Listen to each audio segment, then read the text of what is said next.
Good morning. Biological classification का fourth जो है हम लोग पार्ट कवर किए थे। ये बायोलॉजिकल क्लासिफिकेशन का फिफ्थ पार्ट है। इससे पहले हम लोग जो है सेल मेम्ब्रेन तक देखे थे।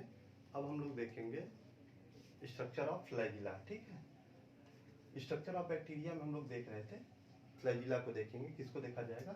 फ्लैजिला को। फ्लैजिला यहाँ पर मैं स्ट्रक्चर बनाता हूँ, स्ट्रक्चर के अकॉर्डिंग आप समझिएगा ध्यान से।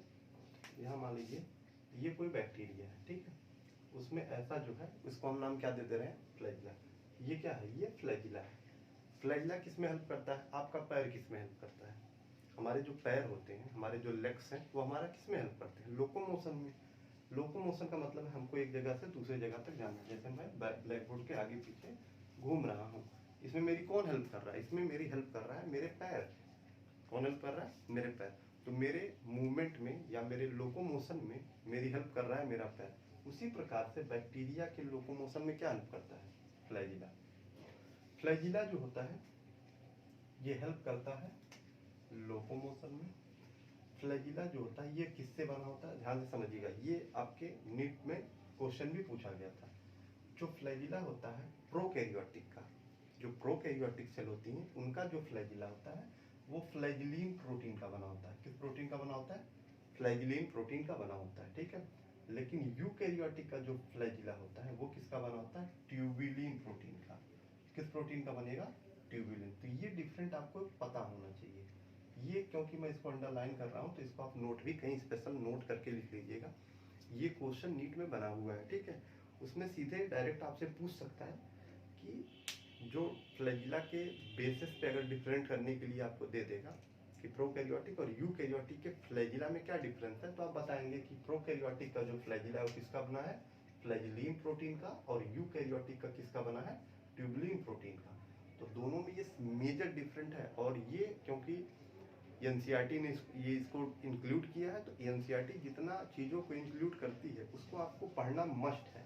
अगर उसको आप स्किप कर रहे हैं, उसको अगर छोड़ने की चक्कर में अगर आप पढ़ेंगे ना, तो क्योंकि आपसे 11th के बाद 12th के बाद हो सकता है कि आप नीट की तैयारी के लिए हो सकता है कि आप लोग जाएंगे, सभी बच्चे नीट की तैयारी करेंगे, तो नीट में ये सारे क्वेश्चन आते हैं। अच्छा, मैं जो आपको क्वेश्चन पढ़ाता हूँ वो नीट बेस ही है, या फिर मैं आपको जो सिलेबस पढ़ा रहा हूँ वो टोटल नीट है। तो इसलिए नीट से ही क्वेश्चन बनता है। तो सारे पॉइंट को आप कॉपी में नोट करते चलिएगा, किसी को छोड़िएगा मत। जो एक्स्ट्रा है वो मैं बता दूंगा कि क्या एक्स्ट्रा है, ठीक है।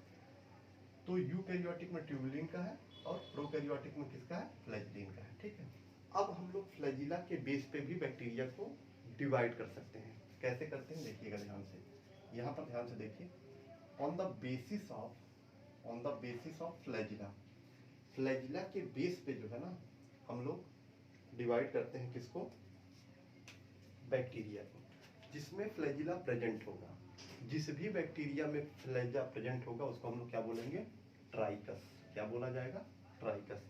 जिसमें फ्लैजिला प्रेजेंट होगा उसको क्या बोलेंगे? ट्राइकस। Flagella present. और जिसमें फ्लैजिला एब्सेंट है उसको क्या बोला जाएगा? एट्राइकस। एट्राइकस का मतलब, ए का मतलब होता ही है कि नहीं, और ट्राइकस का मतलब होता है फ्लैजिला। तो जिसमें फ्लैजिला है उसको बोला जा रहा है ट्राइकस, और जिसमें नहीं है उसको क्या बोला जा रहा है? एट्राइकस, ठीक है। और मैंने आपको पहली ही क्लास में बताया था कि एट्राइकस कौन सा बैक्टीरिया होता है? कॉकस। कॉकस क्या है? एट्राइकस है, ठीक है। उसमें फ्लैजिला नहीं पाया गया था। और साइनोबैक्टीरिया भी आपके हैं जिनमें फ्लैजिला एब्सेंट होता है, ठीक है। यहाँ पर देखिए, अब ट्राइकस जो होता है मतलब जिनमें फ्लैजिला प्रेजेंट है उसको भी हम लोग यहाँ पर 4 कैटेगरीज में डिवाइड किए हैं, ठीक है। मोनोट्राइकस, एम्फीट्राइकस, सिफेलोट्राइकस और लोफोट्राइकस। या सॉरी, यहाँ पर मैं टी लिखती हूँ, लोफोट्राइकस है, ठीक है। लोफोट्राइकस। देखिए, मोनोट्राइकस, एम्फीट्राइकस, सिफेलोट्राइकस, लोफोट्राइकस है क्या? समझिए ध्यान से। ये मान लीजिए कोई बैक्टीरिया है, ठीक है। ये कोई बैक्टीरिया है। इस बैक्टीरिया के किसी भी एंड पे, चाहे इस एंड पे चाहे इस एंड पे, एक सिंगल फ्लैजिला पाया जा रहा है। कैसा फ्लैजिला है? सिंगल फ्लैजिला है। मोनो का मतलब होता है एक या सिंगल। तो जिसपे सिंगल फ्लैजिला पाया जाएगा उसको हम क्या बोल रहे हैं? मोनोट्राइकस, ठीक है। जिसपे सिंगल फ्लैजिला पाया जा रहा है उसका क्या नाम है? मोनोट्राइकस, ठीक। दूसरा देखिएगा, इस पे दोनों एंड पे फ्लैजिला पाया जा रहा है, दोनों एंड पे क्या पाया जा रहा है, फ्लैजिला, लेकिन सिंगल सिंगल फ्लैजिला है, इधर भी एक फ्लैजिला, इधर भी एक फ्लैजिला। दोनों एंड पे अगर सिंगल फ्लैजिला पाए जा रहे हैं, ऐसे को हम क्या बोलते हैं, एम्फीट्राइकस। जिस भी बैक्टीरिया के दोनों एंड पे सिंगल फ्लैजिला पाया जाएगा उसको हम क्या बोलेंगे, एम्फीट्राइकस। ठीक है। एक है आपका, देखिए ध्यान से, सिफेलो का मतलब होता है हेड। सिफेलो का क्या मतलब होता है, सिफेलो का मतलब ही होता है हेड। सिफेलो का क्या मतलब होता है, हेड। देखिए ये कोई बैक्टीरिया है, ठीक है, ये मान लीजिए कोई बैक्टीरिया है, और इसको मैं इस साइड को मान ले रहा हूँ, इसका हेड है, और इस पे कई सारे फ्लैजिला पाए जा रहे हैं, जिसको आप कहते हैं बंच, ठीक है, या टफ कहते हैं, टफ ऑफ फ्लैजिला। तो ये बहुत सारे फ्लैजिला, थोड़ा सा आसान भाषा में समझिए कि ये गुच्छे में पाए जा रहे हैं। जैसे अंगूर आप खाते हैं ना, अंगूर आप लोग कहते हैं कि ये बंच है या गुच्छा है। अगर गुच्छे में पाया जा रहा है, फ्लैजिला किस में पाया जा रहा है, गुच्छे में, और किस साइड पाया जा रहा है, एक एंड पे, या इसी को हम बोल रहे हैं हेड साइड में। कहाँ पाया जा रहा है, हेड साइड। हालांकि मोनेरा में हेड होता नहीं है, ठीक है, कोई ऐसे बॉडी डिवाइड नहीं है, लेकिन सिफेलो का मैंने एक एग्जांपल बस ऐसे बता दिया था, ठीक है। आप ये मत समझने लगिएगा कि बैक्टीरिया में भी हेड होता है, नहीं, मैं कह रहा हूँ एक एंड पे, ठीक है, एक एंड पे एक फ्लैजिला पाया गया तो मोनोट्राइकस, एक एंड पे कई सारे फ्लैजिला पाए जा रहे हैं, इसको क्या बोल दिया गया, सिफेलोट्राइकस। क्या बोला गया है, सिफेलोट्राइकस। देखिए एक साइड पे कई सारे फ्लैजिला, ठीक है, बंच ऑफ फ्लैजिला पाया जा रहा है, या टफ ऑफ फ्लैजिला इसको बोल सकते हैं। ये देखिए,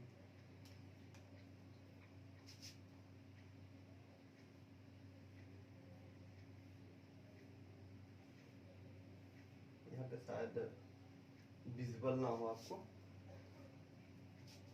कि विजिबल है ये वाला, नहीं विजिबल है, छोड़िए, जाने दीजिए, मैं यहाँ बना दे रहा हूँ। देखिए यहाँ पर ध्यान से, ये कोई बैक्टीरिया है, और इसके बोथ एंड पे क्या पाया जा रहा है, बोथ एंड पे टफ ऑफ फ्लैजिला पाया जा रहा है, ठीक है। बोथ एंड पे टफ ऑफ फ्लैजिला पाया जा रहा है, इसको क्या बोला जाता है, लोफोट्राइकस। क्या बोला जाता है इसको, लोफोट्राइकस। फिर से एक बार समझिएगा, एक एंड पे एक फ्लैजिला पाया गया, मोनोट्राइकस। दोनों एंड पे एक एक फ्लैजिला पाए गए, एम्फीट्राइकस। एक एंड पे कई सारे फ्लैजिला पाए जा रहे हैं, सिफेलोट्राइकस। दोनों एंड पे बहुत सारे फ्लैजिला पाए जा रहे हैं, टफ ऑफ फ्लैजिला पाए जा रहे हैं, उसको क्या बोल रहे हैं, लोफोट्राइकस। एक और होता है पेरीट्राइकस, इसको मैंने यहाँ लिखा नहीं था, लेकिन आप समझ लीजिए कि पेरीट्राइकस क्या होता है, समझिएगा ध्यान से। ओ सॉरी, आप लोग स्क्रीनशॉट इस पर ले लीजिए, फिर उसके बाद जो है इसको मैं मिटा रहा हूँ, ठीक है। इसका स्क्रीनशॉट ले लीजिए, फिर जो है इसको मैं मिटा दूँ, उसके बाद फिर मैं आपको आगे बताता हूँ, ठीक है। हो गया, चलिए अब मैं आपको बता रहा हूँ पेरीट्राइकस क्या होता है।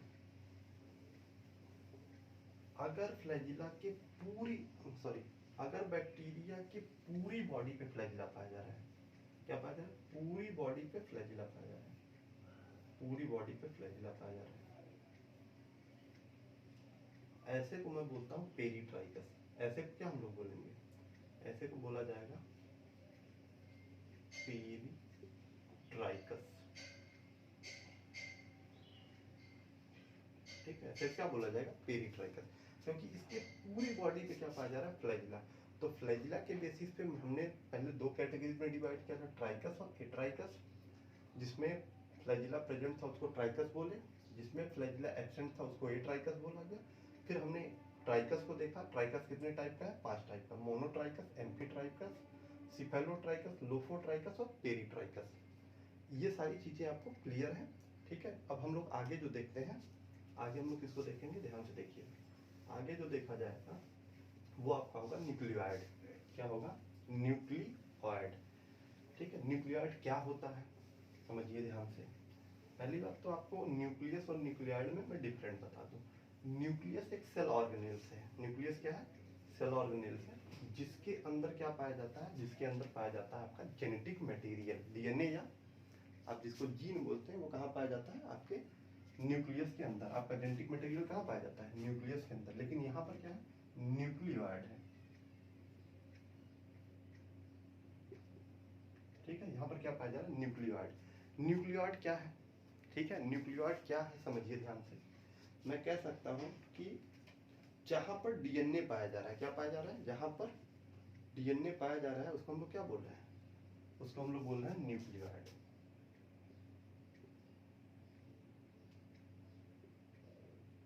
ठीक है, क्योंकि यहाँ पर कोई प्रॉपर न्यूक्लियस नहीं होता है प्रोकैरियोटिक में, तो डीएनए जहाँ पर भी पाया जाएगा उसको हम लोग क्या बोल देते हैं? उसको हम लोग बोलते हैं न्यूक्लियोइड। ये क्या है आपका? न्यूक्लियोइड। ठीक है, एक बात यहाँ पर बहुत ध्यान से समझिएगा, ये समझने वाली बात है, क्योंकि इसमें अक्सर आप लोग कंफ्यूज होते हैं। ठीक है, देखिए ध्यान से, न्यूक्लियस और न्यूक्लियोइड में, इसीलिए मैं कह रहा हूँ कि जहाँ पर न्यूक्लियस डीएनए पाया जा रहा है प्रोकैरियोटिक सेल में, उसको हम लोग क्या नाम दे रहे हैं? न्यूक्लियोइड। ठीक है, इसमें जो डीएनए होता है, जो बैक्टीरिया में डीएनए होता है वो डबल स्टैंडर्ड होता है। कैसा होता है? Double standard. ठीक है, हमारे में भी डबल स्टैंडर्ड होता है, यूकैरियोटिक सेल में भी डबल स्टैंडर्ड होता है। ठीक है, लेकिन हमारे में लाइनर होता है। हमारे में डीएनए कैसा पाया जाता है? लाइनर डीएनए पाया जाता है। और बैक्टीरिया जो होता है उनमें सर्कुलर डीएनए पाया जाता है। नहीं समझ में आया? कुछ नहीं समझ में आया? देखिए क्या होता है, ध्यान समझिएगा। ये डीएनए है, हमारा डीएनए, ये दोनों एंड पे ओपन होता है। ठीक है, दोनों एंड पे ओपन है और एक ऐसे लाइन में आपको दिख रहा है, इसको बोला जाता है लीनियर डीएनए। क्या बोला जाता है? Linear DNA. ठीक है, एक डीएनए ऐसा है, देखिए ध्यान से,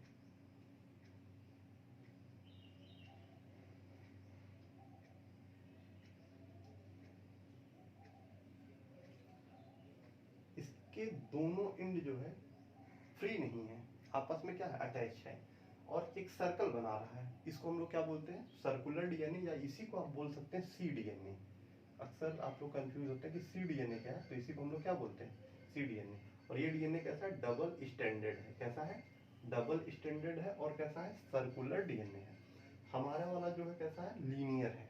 ठीक है, हमारा डीएनए क्या है? लीनियर। देखिए हमारे में दो स्टैंड है, एक स्टैंड ये, एक स्टैंड है। बैक्टीरिया में भी दो स्टैंड है, एक ये वाले को मान लीजिए एक स्टैंड, एक स्टैंड ये। तो हमारा जो डीएनए होता है वो भी डबल स्टैंडर्ड है, बैक्टीरिया का भी डीएनए डबल स्टैंडर्ड है। लेकिन फर्क क्या हो रहा है कि हमारा जो है सर्कुलर है और इनका कैसा है? इनका जो है सॉरी, हमारा जो है लीनियर है और इनका कैसा है? सर्कुलर। थोड़ा सा कभी कभी हो जाता है, आप समझिए फिर से। अब एक बात आती है, डीएनए हमारे जो सेल में जो डीएनए पाया जाता है, या जो आप कह सकते हैं यूकैरियोटिक में जो डीएनए पाया जाता है, वो पैकेजिंग में होता है, पैकेजिंग फॉर्म में। अच्छे से उसको प्रॉपर पैक करके रखा जाता है। ठीक है, जैसे समझिएगा, यहाँ पर एक ईयरफोन रखा हुआ, देखिए ये ईयरफोन है मान लीजिए। ठीक है, ये वाला ईयरफोन, इसको मैं इसे फेंका पड़ा हूँ, ये डीएनए, ये हमारा मान लीजिए डीएनए है, ये ऐसे मुड़ा तुड़ा पड़ा था। ठीक है, इसको मैंने क्या किया, इसको मैंने ऐसे प्रॉपर जो है, एक प्रोटीन है, ये मान लीजिए ये मार्कर जो मेरा रेड वाला है, ये क्या है? एक प्रोटीन है। इस पे मैंने अपने डीएनए को अच्छे से लपेट के रख दिया। डीएनए को क्या किया? खूब अच्छे से मैं लपेट के, चलो दोनों भाई दोनों आ रही है, मैं अच्छे से प्रॉपर करके क्या रख दे रहा हूँ, मैं डीएनए को अच्छे से इस पे लपेट के पैक करके रख दिया। ठीक है, तो हमारे जो यूकैरियोटिक सेल होती है उसमें डीएनए की प्रॉपर पैकेजिंग की जाती है। ठीक है, डीएनए जो होता है वो एक प्रोटीन पे ऐसे लिपटा होता है। जिस प्रोटीन पे लिपटा होता है उस प्रोटीन का नाम होता है हिस्टोन प्रोटीन। क्या नाम होता है? Histone protein. Histone protein. DNA हमारा किसके पे लिपटा है?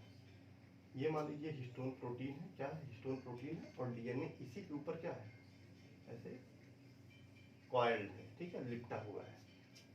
लेकिन जो प्रोकैरियोटिक सेल होती है, या जो बैक्टीरिया की सेल होती है, उसमें हिस्टोन प्रोटीन एब्सेंट होती है। क्या होती है? हिस्टोन प्रोटीन एब्सेंट होती है। अगर हिस्टोन प्रोटीन एब्सेंट है तो आप समझिएगा कि समस्या क्या है। हिस्टोन प्रोटीन के ना होने के बाद क्या होता है? डीएनए जो होता है वो प्रॉपर पैक नहीं हो पाता है, और एक फ्री फॉर्म में, या आप कह सकते हैं जैसे बिखरा हुआ डीएनए। कैसा डीएनए है? बिखरा हुआ डीएनए कहाँ पाया जा रहा है? आपके प्रोकैरियोटिक सेल में। ठीक है, यहाँ तक आपको समझ में आया। आगे समझिएगा, इसमें एक और ऑर्गन्स पाया जाता है, या ऑर्गन्स नहीं कहेंगे सॉरी, इसमें एक और स्ट्रक्चर देखने को मिलता है जिसको हम लोग क्या बोलते हैं, प्लाज्मिड। क्या बोला जाता है, प्लाज्मिड। प्लाज्मिड में दिखाया था, गोल गोल था, ये भी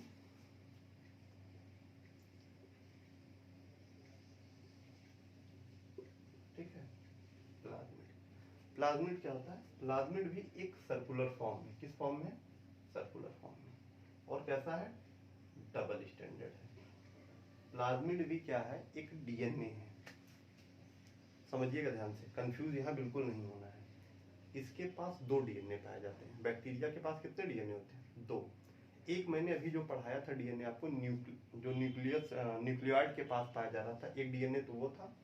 एक दूसरा डीएनए आपके पास पाया जा रहा है जिसका मैं नाम दे रहा हूँ प्लाज्मिड। प्लाज्मिड क्या है, प्लाज्मिड के बारे में बहुत ध्यान से समझिएगा। प्लाज्मिड को हम लोग बोलते हैं एक्स्ट्रा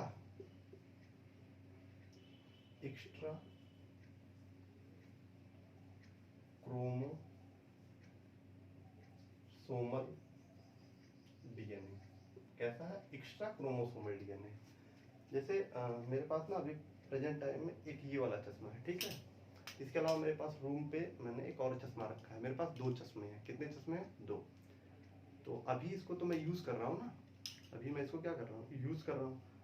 और जो मेरे रूम पे रखा हुआ है अभी प्रेजेंट टाइम में एक्स्ट्रा है। मेरा कोई दोस्त आएगा और बोलेगा ऐसा कि अबे ये जो अपना चश्मा रखे हो एक्स्ट्रा वाला, ये मुझे दे दो, ठीक है, ये वाला चश्मा मुझे दे दो। मैं बोलूँगा क्यों दो, तो बोलेगा कि आप इसको एक्स्ट्रा रखे हैं भाई, आपके पास इसका कोई काम नहीं है। मैं कहूँगा ठीक है ले जाओ।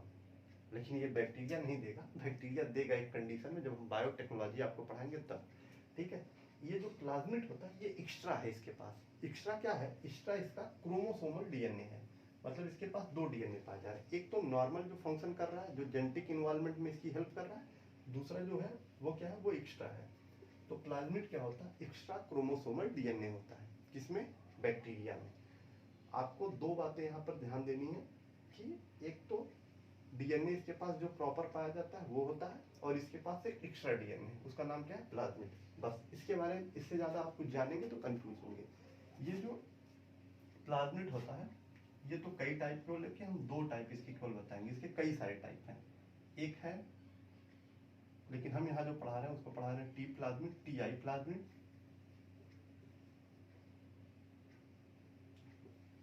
और एक होता है आर प्लाज्मिड।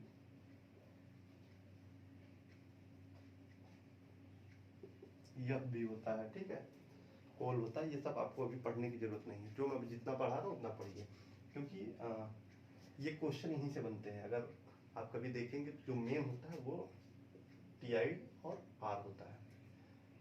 जो टी प्लाज्मिड होता है, सॉरी टीआई जो होता है, ये ट्यूमर इंड्यूसिंग होता है। कैसा होता है,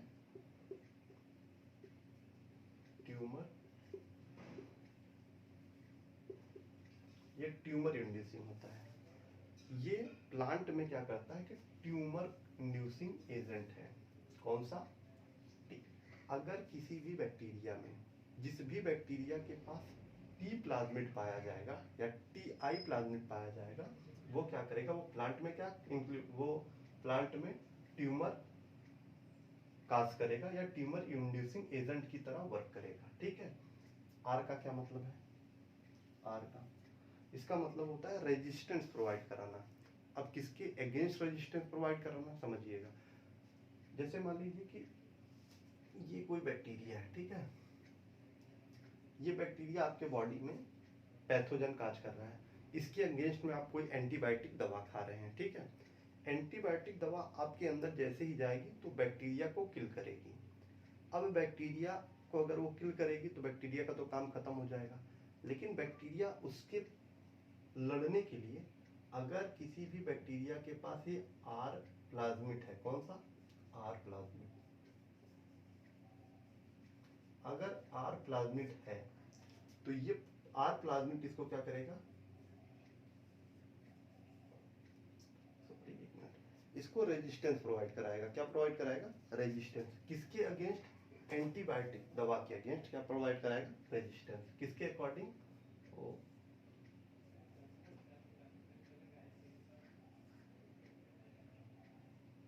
एंटीबायोटिक, ऊपर दिखाई नहीं दे रहा, छोड़ ही जाने दीजिए, नीचे लिख देते हैं। ओहो, ऊपर की विजुअलिटी सही नहीं है क्योंकि ब्लैक बोर्ड कट जा रहा है यहाँ से। आप यहाँ देखिए, फिर से इसको देख लीजिए। ये कोई बैक्टीरिया है, इसके अंदर मान लीजिए कोई प्लाज्मिड है जिसका नाम है आर प्लाज्मिड, ठीक है। ये क्या है? आर प्लाज्मिड है, आर पी लिख दे रहा हूँ, ठीक है। ये आर प्लाज्मिड है। अगर आपने कोई एंटीबायोटिक दवा का यूज किया जो इस बैक्टीरिया को किल करने जा रहा है, तो ये एंटीबायोटिक के अगेंस्ट में रेजिस्टेंस प्रोवाइड करती है। ये एक तरह से समझ सकते हैं कि ये बैक्टीरिया को एंटीबायोटिक दवा से बचाती है। इसीलिए दो आपको जानना जरूरी है, बाकी के बारे में आपको नहीं जानना है। तो प्लाज्मिड के बारे में फिर से एक बार बता दूं, प्लाज्मिड क्या है? प्लाज्मिड एक्स्ट्रा क्रोमोसोमल डीएनए है।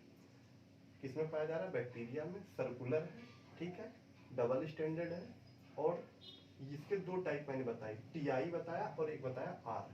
टीआई का काम होता है ये प्लांट में ट्यूमर इंड्यूसिंग की तरह कार्य करता है, और आर जो होता है वो रेजिस्टेंस प्रोवाइड करता है एंटीबायोटिक के अगेंस्ट। बस इतना है, इससे ज्यादा कुछ बचा नहीं। अब हम लोग देखेंगे राइबोसोम। इसको देखेंगे हम लोग, राइबोसोम। राइबोसोम जैसा कि यूकैरियोटिक और प्रोकैरियोटिक सबसे सिमिलर कैरेक्टर यही है। अगर कोई आपसे पूछेगा, दो सिमिलर कैरेक्टर दिखते हैं, एक तो मैं बताना भूल गया था, जो सेल वॉल होती है, sorry cell membrane, cell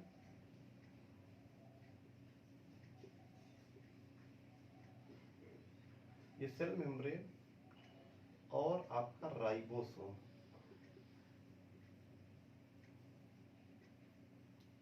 ribosome, ये दोनों जो है यूकैरियोटिक सेल में भी प्रेजेंट होते हैं। और ये जो सेल वॉल होता है ये सिमिलर होता है, सॉरी सेल मेम्ब्रेन, मैं बार बार सेल वॉल निकल गया। जो सेल मेम्ब्रेन होती है ये किसके सिमिलर है? ये यूकैरियोटिक के सेल मेम्ब्रेन के सिमिलर होती है। और राइबोसोम जो होता है ये भी आपका प्रेजेंट होता है प्रोकैरियोटिक सेल में भी और यूकैरियोटिक। लेकिन प्रोकैरियोटिक सेल में जो होता है ये 70S टाइप का है। कैसा है? 70S है। और यूकैरियोटिक में जो होता है ये कैसा है? 80S, ठीक है। थोड़ा सा आप लोगों को 70S और 80S में कंफ्यूजन होता है, तो इसके बारे में बहुत ज्यादा मत जानिए, बस थोड़े मैं आपको बता दे रहा हूँ, समझ जाइए। ये 70S और 80S, इसको आप मान लीजिए कि ये लेस डेवलप है और ये मोर डेवलप है, बस इतना जानते रहिए। दोनों का काम होता है प्रोटीन का फॉर्मेशन करना। किसका फॉर्मेशन करना? प्रोटीन का, ठीक है। दोनों प्रोटीन का फॉर्मेशन करेंगे।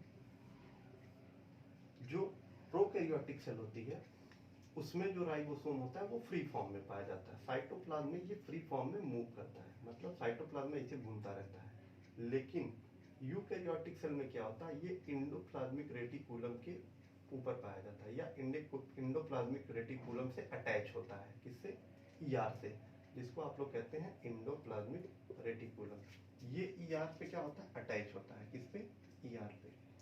तो यूकैरियोटिक सेल में ribosome attach with ER endoplasmic reticulum, लेकिन फ्री फॉर्म में प्रेजेंट है किसमें? प्रोकैरियोटिक सेल में। प्रोकैरियोटिक सेल में क्या है? ये फ्री फॉर्म में प्रेजेंट है, ठीक है। क्यों? क्योंकि ये एब्सेंट होता है। इंडोप्लाज्मिक रेटिकुलम क्या होता है? एब्सेंट होता है। किसमें? आपके प्रोकैरियोटिक सेल में। अगर प्रोकैरियोटिक सेल में भी इंडोप्लाज्मिक रेटिकुलम होता तो राइबोसोम जो होता है वो अटैच होता है, लेकिन यहाँ पर नहीं पाया जाता है, इसलिए क्या होता है? राइबोसोम फ्री फॉर्म में होता है। लास्ट जो देखना है स्ट्रक्चर वो है इंक्लूसिव बॉडी या इंक्लूसन बॉडी। इसके बाद ये टॉपिक स्ट्रक्चर वाला समाप्त हो जाएगा। उसके बाद जो है हम लोग न्यूट्रिशन और मोड ऑफ रिप्रोडक्शन ये देख के ये मोनेरा को हम लोग फिनिश कर देंगे, ठीक है। तो नेक्स्ट जो है उसको देखा जाए। नेक्स्ट है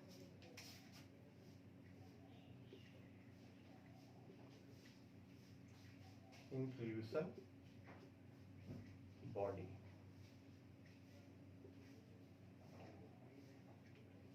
इंक्लूसन बॉडी ये क्या है? ध्यान से देखिएगा। जैसे मान लीजिए कि अभी प्रेजेंट टाइम में सोने का दाम सस्ता हो जाए, ठीक है। होगा नहीं, ऐसा नहीं है, ठीक है। दिमाग मत लाइएगा कि सोने का दाम सस्ता होगा, है ना। बहुत सारे अभी फीमेल्स जो लोग होंगी वो सोनार की दुकान पे पहुंच के बैठ जाएंगी, ठीक है, सुबह से ही एकदम कि भैया 2 किलो दे दो सोना हमको भी। ऐसा नहीं होगा, ठीक है। ये मत समझे, मैं एक फॉर एग्जांपल दे रहा हूँ। मान लीजिए किसी भी चीज़ की अगर मान लीजिए सस्ती हो गई, जैसे सोना ही सस्ता हो गया, तो हम लोग क्या करते हैं, खूब सारा, अभी हमको यूज़ कोई नहीं है, हम लोग खूब सारा खरीद के रख लेते हैं, स्टोर कर देंगे 2 साल 3 साल 4 साल बाद के लिए। या फिर जैसे मैं बात करूं फूड मटेरियल की, कोई आज मान लीजिए आलू 10 रुपए किलो है, ठीक है, आने वाले टाइम में 100 रुपया होने वाला है, आपको पता है। तो आप क्या करेंगे, 10 रुपया किलो है तो स्टोर करके रख लेंगे, ठीक है। तो आप रिजर्व फूड मटेरियल को क्या कर रहे हैं, स्टोर करके रख ले रहे हैं। इसी तरह से जो प्रोकैरियोटिक सेल होती हैं, ये एक्स्ट्रा मटेरियल को क्या करती हैं, रिजर्व करके रखती हैं। ये रिजर्व क्या करती हैं, ये मटेरियल को रिजर्व फॉर्म में रख लेती हैं, ऐसे ये रिजर्व फॉर्म में रख ली है। इसी रिजर्व फॉर्म को हम लोग क्या बोल रहे हैं, इंक्लूसिंग बॉडी। इसी रिजर्व मटेरियल का क्या नाम हो रहा है, इंक्लूसिंग बॉडी या इंक्लूसन बॉडी इसको बोलते हैं। ये आपका ग्लाइकोजन भी हो सकता है, ये आपका कह सकते हैं स्टार्च भी हो सकता है, ठीक है। ये आपका सल्फर भी हो सकता है, ठीक है, ये कुछ भी हो सकता है। तो बैक्टीरिया में सीधा सिंपल वर्ड में आप समझिएगा कि बैक्टीरिया में जो हमारा रिजर्व मटेरियल होता है, कैसा मटेरियल है, रिजर्व मटेरियल है, इसी को हम लोग क्या नाम दे रहे हैं, इंक्लूसन बॉडी। और ये नीट में कई बार क्वेश्चन पूछा है कि रिजर्व मटेरियल ऑफ बैक्टीरिया के रिजर्व मटेरियल को हम लोग क्या कहते हैं, तो आप कहेंगे कि इंक्लूसन बॉडी। और कभी कभी ये इसमें कुछ गैस के बबल्स आ जाते हैं, इसमें क्या आ जाते हैं, कुछ गैस के बबल्स, या जिन्हें हम कहते हैं गैस वैक्यूल्स। क्या आ जाते हैं, गैस वैक्यूल। और ये हेल्प करने लगते हैं बैक्टीरिया का तैरने में, स्विम में। जैसे साइनोबैक्टीरिया क्या होता है, ये ज़्यादातर मोस्टली कहाँ पाए जाते हैं, एक्वेटिक होते हैं, और इनमें फ्लैजिला आपके एब्सेंट होता है, ठीक है। तो इनकी लोकोमोशन में या स्विम में हेल्प कौन सा करता है, गैस वैक्यूल्स। कौन सा वैक्यूल करता है, गैस वैक्यूल, ठीक है। ये भी क्या है, इंक्लूसन बॉडी ही है। तो आपसे 2 क्वेश्चन 2 बार मैंने कई बार देखा है पेपर में अक्सर पूछता है इंक्लूसन बॉडी, और नीचे लिख देगा reserve material extra chromosomal DNA. तो आप कहेंगे कि ये क्या है, रिजर्व मटेरियल है, किसमें, बैक्टीरिया या प्रोकैरियोटिक सेल में। या फिर गैस वैक्यूल क्या है, गैस वैक्यूल भी क्या है, एक आपका इंक्लूसन बॉडी ही है, जो किसमें हेल्प कर रहा है, साइनोबैक्टीरिया की हेल्प कर रहा है स्विम में, ठीक है। ये यहाँ तक का पूरा टॉपिक स्ट्रक्चर वाला कवर हो गया है। अब हम इसके बाद जो है न्यूट्रिशन और रिप्रोडक्शन देखेंगे। अगर कहीं भी थोड़ा सा प्रॉब्लम हुई होगी तो कमेंट बॉक्स में आप लोग डाल दीजिएगा, ठीक है। नेक्स्ट वीडियो में मैं आपको सारी क्लियरेंस दे दूंगा। बाकी जो भी इश्यूज हैं, मैं पर डे कोशिश कर रहा हूँ कि ये सारे इश्यूज खत्म हो जाए, ठीक है। Thank you.